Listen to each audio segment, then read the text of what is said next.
एक आदमी धन की चाह कर रहा था, तो एक दिन राजा के महल से उसकी रानी का जो रत्न जटित हार था, उसमें लाल मणियां ऐसी थी कि बाज की दृष्टि पड़ी, पंजे में उठा के निकल गया और बहुत उड़ करके एक खजूर के पेड़ में टांग दिया जाके।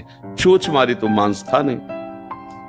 अब राजा की रानी ने याचना की कि वो हमारे सुख का हेतु था, तो राजा ने घोषणा करा दी, जो शाम तक उसे ढूंढ के ले आएगा उसे मैं उसकी मनचाही वस्तु प्रदान कर दूंगा।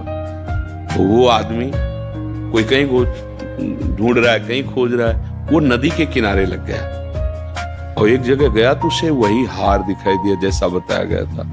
कूद पड़ा, तो मिट्टी हाथ लगी, कुछ लगा नहीं, फिर बाहर निकला। फिर जब जल शांत हुआ, रज तो समय लगा ना, फिर देखा हार वहीं, फिर सीधे वहीं कूदा, फिर हार नहीं मिला। वो शाम हो रही थी तो एक महात्मा उधर से जा रहे थे, वो खड़े होकर उसकी चेष्टा देखी, नजदीक गए और कहा, भैया अगर आप संशय न करें तो आप जिस का लक्ष्य कर रहे हैं वो बात बता दें।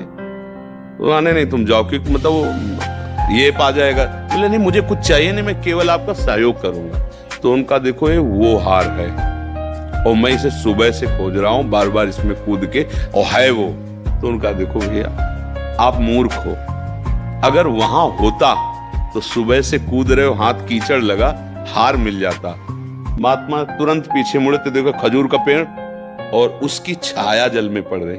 बोले हार वो ऊंचाई पर टंगा हुआ है, उसकी छाया तुम जीवन भर कूदते रहो, वहां नहीं मिलेगा, हार वहां है।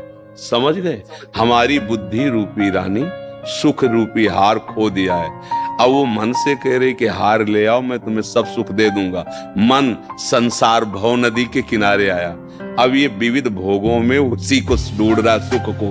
अब कोई महात्मा मिले बताए, इधर नहीं, इधर से हटो और इधर मुंह करो, ऊर्ध्वमूल, इधर देखो ऊंचे की तरफ, ये उसकी छाया है। प्रभु के सन्मुख हो, अभी सुख